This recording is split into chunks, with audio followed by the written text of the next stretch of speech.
মিরসরাইয়ে LPG সিলিন্ডারবাহী গাড়ি উল্টে ঘটনাস্থলে এক পথচারী ভিক্ষুকের মৃত্যুর ঘটনা ঘটেছে।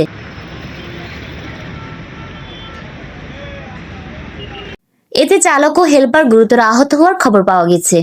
সোমবার সকাল 7:30টায় ঢাকা চট্টগ্রাম মহাসড়কে মিরসরাই নিজামপুর এলাকায় এই ঘটনা ঘটে। মানুষটা তোকে একটু কম দেখে, তো ওই পথচারীটা বাঁচাতে যায়, তো এটা লাগাই দিতে মানে সেভ করতে গিয়ে গাড়ি উল্টে দিচ্ছে আইল্যান্ডের উপর। বলে এরিয়ার লোক একজন নিহত হয়েছে। অত মানুষ ওখানে দাঁড়াই আসলে আটটা বাজে বলে এখন মারি মানুষজন আরো আছে সেগুলো আছে। হ্যাঁ আজকে দিয়ে বলে ওই ইয়া উঠতে মারি গাড়ি যেন উড়ে গেছে। নিহত আব্দুর রহমান উপজেলা করেরহাট ইউনিয়নের দক্ষিণ অলিনগর এলাকার বাসিন্দা। তিনি কিছুটা দৃষ্টি প্রতিবন্ধী এবং পেশায় একজন ভিক্ষুক।